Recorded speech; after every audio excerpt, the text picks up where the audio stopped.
In the winter of 1221, the eastern horizon of the Islamic world was already burning. Cities that had stood for centuries were silent.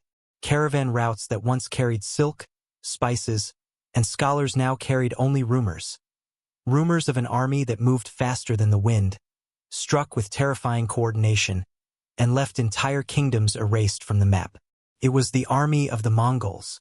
But the destruction of the Khwarazmian Empire did not begin with a single battle.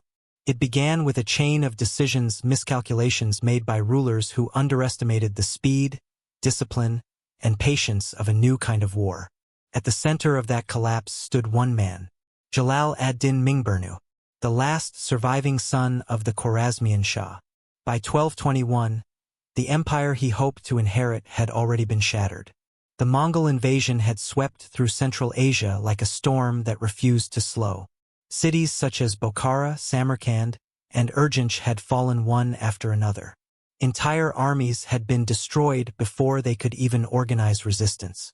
The Khwarazmian Shah, Ala ad-Din Muhammad II, had fled westward in panic, abandoning his own provinces in an attempt to outrun the Mongols. His flight had shattered the empire's command structure. Governors acted independently. Garrisons surrendered without orders. Field armies dissolved into scattered remnants.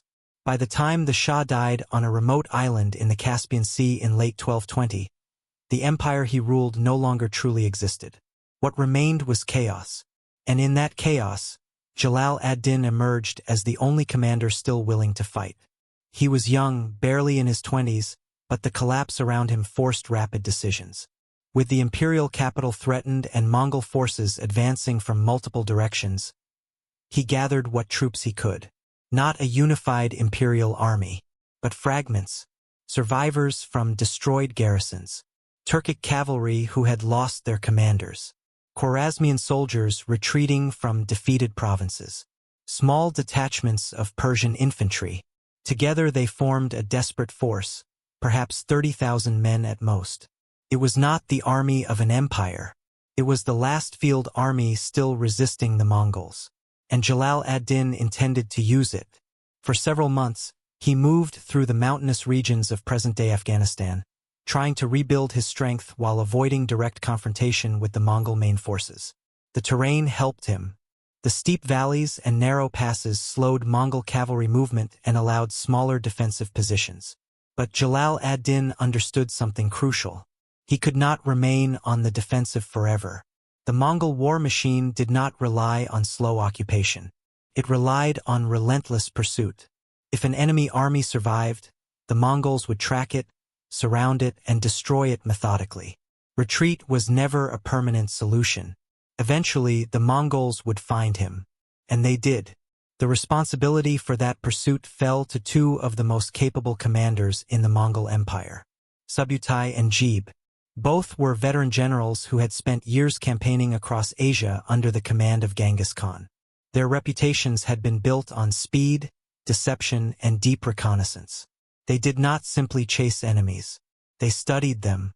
Reports from scouts, merchants, and local informants allowed Mongol commanders to map enemy movements long before a battle occurred. By early 1221, those reports told them exactly what they needed to know. Jalal ad-Din had gathered an army, and he was moving south. At first, this movement seemed logical. The mountainous region around Ghazni offered temporary protection. Jalal ad-Din even managed a rare success there. In one engagement, he defeated a Mongol detachment sent to intercept him. For a brief moment, the Khwarazmian resistance appeared capable of survival. The victory lifted morale, but it also did something far more dangerous. It drew attention. When the news reached Genghis Khan himself, the response was immediate. The destruction of the Khwarazmian Empire had already become a personal campaign for the Mongol ruler. Years earlier, a diplomatic mission sent to the Khwarazmian Shah had been executed under accusations of espionage. For Genghis Khan, the invasion that followed was not merely conquest. It was punishment. Cities had been burned, populations annihilated. And now one surviving prince was attempting to rebuild resistance. Genghis Khan could not allow that resistance to survive. So the pursuit intensified. Mongol columns began moving southward through Afghanistan with renewed urgency. Unlike traditional medieval armies, they did not rely on long supply caravans. Each rider traveled with several spare horses. They hunted and foraged as they advanced. Their mobility allowed them to cover enormous distances quickly. And more importantly, Mongol commanders coordinated their movements across wide regions, closing escape routes before enemies realized they were being surrounded. Jalal ad-Din soon understood the scale of the threat. Reports from scouts indicated Mongol forces approaching from multiple directions. Detachments that appeared small at first were likely only the advance elements of larger formations. Remaining in Afghanistan was no longer viable. If the Mongols trapped him in the mountains, his army would eventually be starved or surrounded. There was only one possible direction left: south, toward the Indus River. Beyond the Indus lay the territories of northern India, lands outside immediate Mongol control, where Jalal ad-Din hoped he might rebuild his strength. But reaching the river would not be simple. The route south passed through narrow valleys and dry plains where Mongol cavalry could operate freely. Worse still, retreating armies were vulnerable, movement slowed, discipline weakened, and Mongol scouts excelled at detecting exactly these moments of weakness. Still, Jalal ad-Din pushed forward. The march toward the Indus became a race. Behind him, the Mongols were closing the distance. In front of him lay a river that could either save his army or trap it. By early spring of 1221, Jalal ad-Din's army had reached a region near modern-day Pakistan, approaching the banks of the Indus. The river itself was immense, wide, fast-moving, and difficult to cross without preparation. There were no permanent bridges. Ferries were limited. To move an entire army across such a river required time Jalal ad-Din no longer possessed. Scouts soon confirmed the worst possible news. Mongol forces were approaching rapidly from the north, and this time they were not led merely by generals. Genghis Khan himself was riding with them. The Mongol ruler had decided to witness the destruction of the last Khwarazmian army personally. For Jalal ad-Din, the strategic situation had narrowed to a brutal choice: attempt to cross the river immediately and risk losing half his army in the chaos of the crossing, or turn and fight the Mongols before reaching the water. Neither option was safe, but one of them still offered chance. If Jalal ad-Din could hold the Mongols long enough to protect an organized crossing, a portion of his army might escape into India. If he failed, the Khwarazmian resistance would end on the banks of the Indus, so he began preparing his army for battle. The terrain near the river offered limited advantages. Hills and ridges provided some defensive positioning, but the open ground beyond them favored Mongol cavalry maneuver. Jalal ad-Din deployed his troops carefully. Infantry were placed near the riverbank, where their role would be to protect the crossing routes. Cavalry units formed the forward line, ready to absorb the Mongol assault. Behind them stood the remnants of an empire's final army, men who had watched their cities burn, men who had retreated across half of Central Asia, men who understood that there was no longer any place left to retreat. And somewhere beyond the northern horizon, the Mongol army was already approaching, dust clouds rising behind thousands of horses, columns moving with terrifying precision, a ruler who had conquered half the known world riding at the front.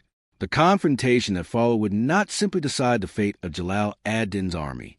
It would demonstrate something far more important: how the Mongol system of warfare, its discipline, coordination, and strategic patience, could destroy even a determined army that still had the will to fight. And on the banks of the Indus River, that system was about to close its trap. Commanders, battlefield environment, battle engagement. By the time the Mongol army appeared on the northern horizon, Jalal ad-Din's soldiers had already spent days preparing for the inevitable confrontation. The banks of the Indus offered both refuge and danger. Behind the Khwarazmian army flowed a vast river that could provide escape, but only if the crossing could be organized under extreme pressure. In front of them stretched dry plains broken by rocky ridges and low hills. It was terrain that offered limited defensive structure, but still left wide open corridors for cavalry maneuver. Jalal ad-Din studied the landscape carefully. He understood the nature of the enemy approaching him. Mongol warfare relied on mobility, discipline, and relentless coordination between separate units operating across wide distances. Their cavalry archers could strike from range, withdraw before counterattack, and repeat the process until an enemy formation began to unravel, allowing the Mongols unlimited space to maneuver would guarantee defeat. So Jalal ad-Din shaped his defensive position around one key objective: restrict movement. His army deployed along a ridge line facing northward, anchoring its rear close to the river. The formation created a narrowing battlefield where Mongol cavalry would have less room to circle freely. The Khwarazmian force itself was a mixture of different military traditions. The core consisted of Turkic cavalry, experienced riders accustomed to steppe warfare, though fewer in number than the Mongol horsemen they would face. Supporting them were contingents of Persian infantry, armored guards loyal to Jalal ad-Din, and scattered units of former provincial troops who had managed to regroup during the long retreat south. Discipline within the army was uneven. Some units had survived months of continuous campaigning. Others had joined only recently, their commanders killed or missing. Yet the presence of Jalal ad-Din himself created a degree of unity that had been absent since the collapse of the Khwarazmian Empire. He was no longer simply a prince. He was the last surviving symbol of resistance. Opposite them, the Mongol army advanced with methodical precision. Observers from Khwarazmian lines could soon distinguish the structure of the approaching formations. The Mongol advance guard spread outward in loose formations, scanning the terrain ahead. Behind them followed the main cavalry units, organized into the decimal structure that defined Mongol command. Groups of 10 riders formed an arban. 10 arbans formed a jagan. 10 jagans formed a mingan, 1,000 cavalry. And above them stood the tuman, a formation of 10,000 men. This system allowed Mongol commanders to issue orders rapidly and maintain cohesion, even during fast-moving operations. Subutai and Jeeb were both present within the advancing force, directing the early reconnaissance movements.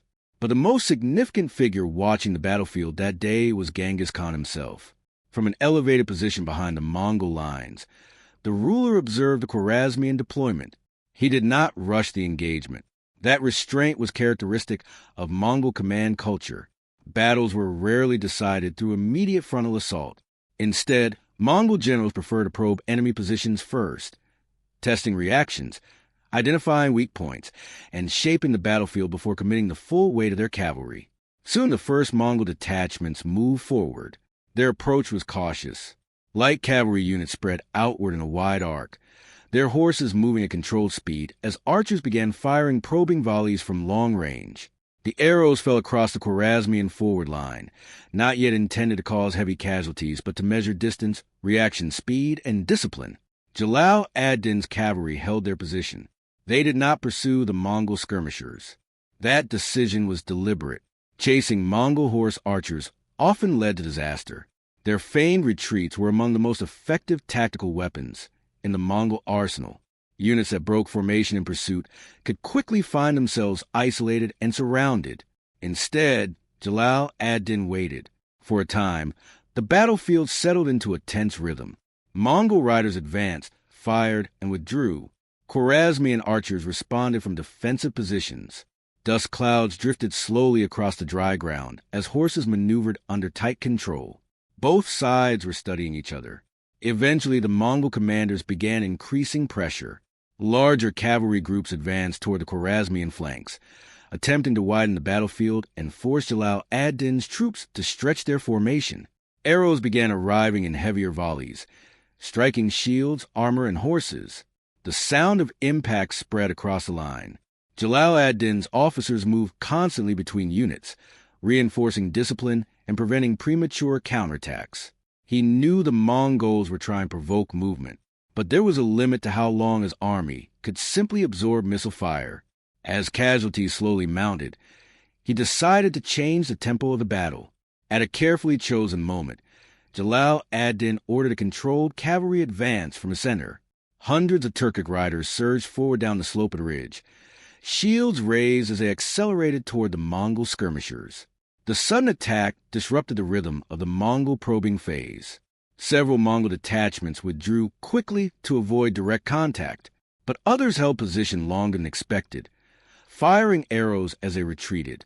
The result was a brief but intense clash between fast-moving cavalry forces. Khwarazmian riders managed to push the Mongol forward elements back several hundred meters. For a moment, the battlefield momentum shifted. From the Khwarazmian lines, the sight was encouraging. Their cavalry had forced the Mongols to give ground. But from the perspective of Mongol command, the exchange had accomplished something else entirely. It had revealed the reaction pattern of Jalal ad-Din's army. Mongol scouts observed how quickly the Khwarazmian center advanced, how far the flanks were willing to extend, and how the reserve units repositioned themselves to support the movement. Every motion was being studied. Gradually, the Mongol formations began adjusting. Fresh cavalry units appeared along the outer edges of the battlefield, extending the line further west while maintaining pressure in the center. The Mongols were widening the engagement zone, slowly stretching the Khwarazmian formation beyond protection of the ridge. Jalal ad-Din recognized the danger. He ordered his cavalry to fall back toward their original positions, restoring the defensive alignment. But the Mongol maneuvering had already begun reshaping the battle. The initial probing attacks transitioned into coordinated pressure across multiple sectors. Waves of mounted archers advanced in alternating patterns, one unit firing while another withdrew to reload. Arrows darkened the sky in repeated bursts. Horses screamed as they were struck. Shields splintered under constant impact. Still the Khwarazmian line held. Infantry units near the riverbank tightened their formation, locking shields while cavalry units repositioned in front of them to intercept any breakthrough attempts. Jalal ad-Din rode continuously along the line, maintaining visibility among his soldiers. His presence was a critical psychological factor. In armies built from scattered survivors, leadership visibility could determine whether formations remained stable under pressure. For hours, the battle remained inconclusive. Neither side committed fully to a decisive charge, but slowly, almost imperceptibly, the Mongol strategy was taking effect. Khwarazmian units were being forced to respond to attacks coming from multiple directions. Commanders had to shift forces repeatedly to maintain cohesion. Fatigue began spreading through the ranks. Meanwhile, the Mongol cavalry rotated fresh units into the engagement. Their horses remained mobile. Their archers continued firing with relentless consistency. By late afternoon, subtle cracks had begun appearing along the Khwarazmian flanks. Small gaps formed as units struggled to maintain spacing under the constant maneuver warfare surrounding them. And it was precisely the moment the Mongol commanders had been waiting for. Signals moved quickly across the Mongol formations. Drums sounded. Banners shifted position. Across the battlefield, previously dispersed cavalry units began converging toward specific sectors of Khwarazmian line. What had been hours of probing attacks was now transitioning into the decisive phase. The trap that had been forming throughout the day was finally beginning to close. And with the Indus River behind them, Jalal ad-Din's army was running out of room to maneuver. By late afternoon, the character of the battle began to change. For hours, the Mongols had tested the Khwarazmian army with disciplined probing attacks. Probing that never fully committed, yet never fully withdrew. What appeared at first to be scattered cavalry harassment had slowly reshaped the battlefield itself.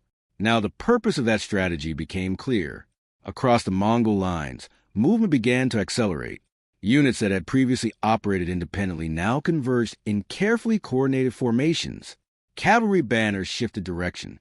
Riders who had spent the day firing arrows from distance began regrouping into larger assault groups. The transition from harassment to decisive engagement was beginning. From the Khwarazmian ridge, the change was visible but difficult to interpret immediately. Soldiers who had grown accustomed to the rhythm of advancing Mongol skirmishers suddenly saw those riders pulling away, creating open space across parts of the battlefield. But that open space was not a retreat. It was preparation. Within minutes, Mongol cavalry columns began appearing from both flanks simultaneously. Thousands of riders who had spent the day maneuvering beyond the edges of the battlefield were now moving inward. The widening arc of Mongol movement was becoming a tightening circle. Jalal ad-Din understood the danger instantly. The Mongols were attempting a classic encirclement, pinning the Khwarazmian army against the Indus River while collapsing inward from the sides. If the maneuver succeeded, His army would be trapped between cavalry formations and a river that offered no rapid escape. He reacted quickly. Orders moved down the line to strengthen the flanks. Cavalry units were pulled inward from the center to reinforce the outer edges of the formation. Infantry near the riverbank tightened their defensive ranks, preparing for the possibility that the front line might be forced backward toward them. But every movement came at a cost. The Khwarazmian army was already operating under pressure from hours of missile fire and maneuver warfare. Reorganizing formations under those conditions required time and discipline. The Mongols gave them neither. As the flanking columns closed the distance, waves of mounted archers accelerated forward, firing continuously as they rode. Arrows struck from multiple directions now, forcing Khwarazmian units to divide their attention. Shields lifted in one direction left another exposed. The battlefield noise intensified. Horses thundered across the dry ground. Arrows rattled against armor and shields. Commanders shouted orders that were quickly swallowed by the expanding chaos. Still, the Khwarazmian line did not collapse immediately. Jalal ad-Din's cavalry fought aggressively along the flanks, launching countercharges to slow the Mongol encirclement. Several times they managed to push Mongol riders back temporarily, creating brief openings in the tightening formation. But those openings never lasted. Each counterattack pulled Khwarazmian riders further from the stability of their original defensive positions, and every time they advanced, Mongol horse archers simply withdrew, drawing them into deeper pursuit. Then the arrows resumed. The Mongols did not need to defeat these counterattacks through direct confrontation. They needed only to maintain pressure long enough for fatigue and confusion to erode the Khwarazmian structure. Gradually, that erosion began to show. One flank began drifting backward under the weight of repeated missile volleys. Another unit, attempting to pursue withdrawing Mongol riders, extended too far forward and became isolated. Within minutes, Mongol cavalry units converged on exposed formation from multiple directions. The isolated Khwarazmian riders were surrounded. Dust rose in thick clouds as the Mongol cavalry closed inward. Arrows struck from every angle. Horses collapsed beneath their riders. Within moments, the unit ceased to exist as a coherent formation. From the ridge, the destruction was visible, and it spread uneased through the rest of the Khwarazmian line. Psychological pressure was one of the most powerful tools in Mongol warfare. Soldiers who saw neighboring units destroyed often began anticipating their own destruction. Discipline weakened, spacing between formations widened, and Mongol commanders noticed immediately. Fresh cavalry groups surged forward toward the weakening sector. The pressure intensified. The Khwarazmian right flank began to buckle. Jalal ad-Din rode directly toward the threatened sector, attempting to restore cohesion. His personal guard joined the fight, launching a countercharge intended to stabilize the line. For a brief moment, the effort succeeded. The Mongol advance slowed, but the larger structure of the battle was already shifting. The Mongol encirclement was no longer theoretical. It was closing, and the Indus River behind the Khwarazmian army was becoming a wall. By early evening, the battlefield had contracted dramatically. Khwarazmian formations were being pushed closer to the riverbank. Units that had originally deployed across the ridge now found themselves compressed into a shrinking defensive pocket. The Mongol cavalry exploited every gap. Arrows fell continuously into the crowded formations. Horses panicked in the tight space. Infantry struggled to maintain shield formations as mounted units collided with them while retreating. The structure of the army was dissolving. At this stage, Jalal ad-Din faced a brutal realization. The battle was no longer winnable. The Mongol system of warfare had achieved its objective. Through coordinated maneuver, relentless missile pressure, and patient timing, they had transformed the battlefield into a trap. If the Khwarazmian army remained where it was, it would be annihilated. There was only one option left: escape. But escape required abandoning the battlefield entirely. Jalal ad-Din began issuing new orders. Units closest to the river were instructed to begin crossing immediately, using horses, improvised rafts, or simply swimming across the powerful current. Cavalry units still capable of fighting were ordered to hold the Mongols back long enough for as many soldiers as possible to reach the water. The withdrawal quickly turned chaotic. Thousands of soldiers rushed toward the riverbank. Some attempted to maintain formation while retreating. Others broke discipline entirely, abandoning shields and armor to reach the water faster. The Mongols pressed forward relentlessly. Mounted archers fired into the dense crowds of retreating soldiers. Cavalry units cut down men who stumbled near the river's edge. Horses plunged into the current. Some soldiers managed to swim across. Many did not. The Indus River, swollen and fast-moving, became as deadly as the battlefield itself. Exhausted soldiers were swept away by the current. Others drowned under the weight of armor and equipment. Amid the chaos, Jalal ad-Din made a decision that would become legendary. Realizing that the battle was lost and that capture was inevitable if he remained, he rode directly toward the riverbank. According to contemporary accounts, Genghis Khan himself was watching from a distance as the final moments unfolded. With Mongol riders closing in behind him, Jalal ad-Din spurred his horse forward and leapt into the Indus River from a high bank. The horse plunged into the rushing water. For a moment, both rider and mount disappeared beneath the surface. Then they emerged downstream, fighting against the current. Against extraordinary odds, Jalal ad-Din managed to cross to the far bank. A small number of surviving soldiers followed.